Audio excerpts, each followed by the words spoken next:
conforme já apresentado, o Dr. Roberto de Carvalho Santos, advogado especialista em direito previdenciário.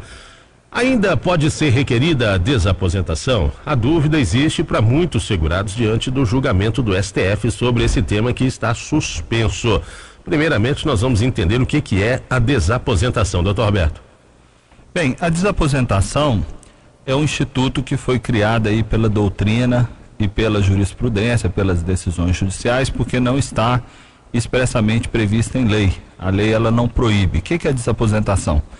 É você substituir um benefício por outro, caso você esteja aposentado e continue contribuindo para o INSS, continue trabalhando, exercendo uma atividade remunerada.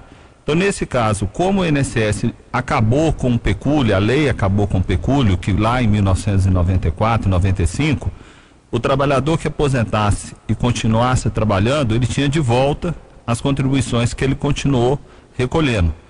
Então, hoje a lei proíbe essa devolução dessas contribuições. Então, uma tese que foi criada pelos advogados e doutrinadores é que essa pessoa poderia incorporar esses salários trabalhados após a aposentadoria para gerar uma aposentadoria mais favorável. Para algumas pessoas, a desaposentação pode gerar uma diminuição do valor do benefício da aposentadoria?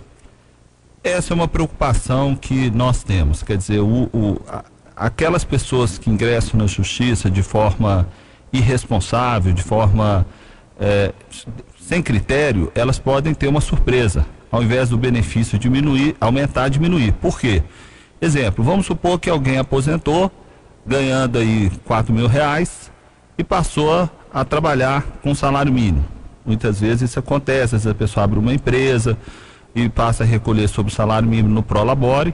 Então, de repente, essa pessoa que não manteve a mesma média contributiva, ela pode ter um decréscimo no valor dessa nova aposentadoria, uma vez que ela diminuiu os seus salários de contribuição. Então, a gente sempre aconselha que antes de ingressar com a ação da desaposentação, se faça um cálculo para saber se é mais vantajoso ou não. Se for mais vantajoso, aí sim, buscar a justiça para reivindicar esse direito. Doutor Roberto, o STF suspendeu o andamento dos processos sobre a desaposentação, é isso mesmo?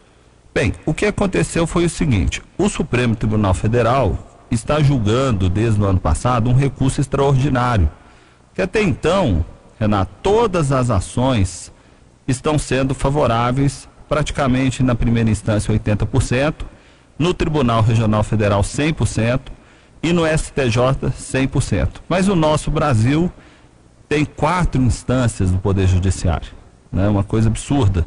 E esse processo da desaposentação chegou lá no Supremo, né? O Supremo já deu 2 votos favoráveis e 2 votos contra. A ministra Rosa Weber pediu vista e esse processo que está lá em Brasília está suspenso. Mas não estão suspensos os processos que estão em andamento. E nem está obstaculizado ou impedido o cidadão de entrar com novas ações. Então, o que está suspenso é o julgamento do Supremo Tribunal Federal. Mas os processos que estão em tramitação, eles continuam sendo prosseguidos e as pessoas podem continuar ingressando na justiça perfeitamente. O benefício ficará suspenso enquanto a pessoa aguarda o julgamento do processo? Não, essa é uma dúvida muito recorrente. Às vezes as pessoas, elas se esquecem que a aposentadoria que elas adquiriram ali no primeiro momento é um direito adquirido que é protegido por cláusula pétrea na Constituição Federal. Então, se ela preencher os requisitos, ela não vai ter o benefício suspenso simplesmente porque buscou a ação judicial. Seria uma medida totalmente absurda e inconstitucional. Então, esse benefício vai ser mantido e só se houver êxito que vai haver a troca do benefício antigo por um benefício mais vantajoso. Tem alguma possibilidade, doutor Roberto, do segurado conseguir a desaposentação mesmo antes do término do processo? Essa é uma outra vantagem das pessoas buscarem a justiça de forma imediata, porque às vezes as pessoas falam assim, não, vou esperar esse julgamento do Supremo para ver o que vai dar. Só que a gente não sabe quando que esse julgamento vai se operar, se vai ser no primeiro semestre de 2015, se vai ser 2016, enfim, não há uma previsão por parte dos ministros do Supremo. E aí, quando a pessoa recorre à justiça, primeiro ela já vai juntando os atrasados, né? Que esses atrasados, eles começam a ser acumulados a partir do momento que eu ingressar com a ação judicial. E a segunda vantagem é que o juiz pode conceder uma medida de antecipação de tutela ou liminar para que o segurado já comece a receber o novo benefício em troca do benefício anterior. Uma outra preocupação é se o segurado vai ser obrigado a devolver o valor da primeira aposentadoria caso seja concedida a desaposentação.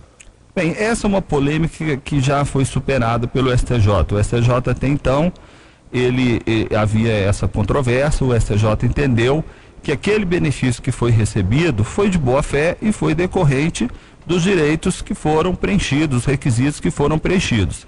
Então, o argumento da desaposentação, Renato, é simplesmente por quê? Porque não há vedação legal, a lei não proíbe a renúncia à aposentadoria e também o indivíduo contribuiu para o INSS e não está tendo retribuição nenhuma. Então, acho um pleito muito justo que nós temos que torcer que o Supremo vá acolher esse entendimento. Doutor Roberto, a outra preocupação é o seguinte: como é que ficará a situação de uma pessoa que ganhou a desaposentação na primeira instância e o STF no futuro entender que não existe mais esse direito? Essa é uma possibilidade que nos causa até arrepio, né? Porque nós temos milhares de pessoas que já estão desaposentadas por força de decisão judicial.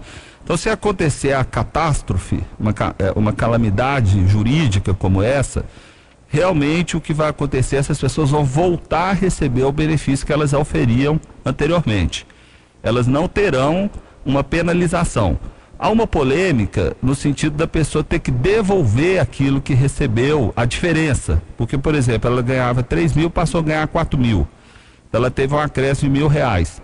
Será que se o Supremo amanhã decidir contra a desaposentação, ela vai ter que devolver esses R$1.000 que ela recebeu a maior? O entendimento até então, nós não podemos ressalvar isso, não podemos assinar isso e dizer que vai ser sempre esse entendimento, é que não, que é um benefício de boa-fé, que foi recebido de boa-fé e por força de uma decisão judicial, fora que é uma verba de natureza alimentar. Então, a provável consequência que vai ocorrer é a pessoa voltar a receber o que ela recebia anteriormente. Quem quiser ingressar com essa ação, quais são os documentos necessários? A gente sempre aconselha fazer o pedido no INSS da desaposentação, eles vão negar, vão pegar a cartinha negando essa desaposentação, solicitar o que a gente chama extrato previdenciário, que é a relação dos salários de contribuição constante do CNIS, que é o Cadastro Nacional de Informações Sociais, comprovante de endereço, RG e CPF, cópia desses documentos. Com isso já são os documentos necessários para a propositura de um mandado de segurança ou de uma ação ordinária. Dr. Roberto Carvalho Santos, muito obrigado pela presença, os esclarecimentos, muito sucesso aí. Muito obrigado, um prazer é sempre meu.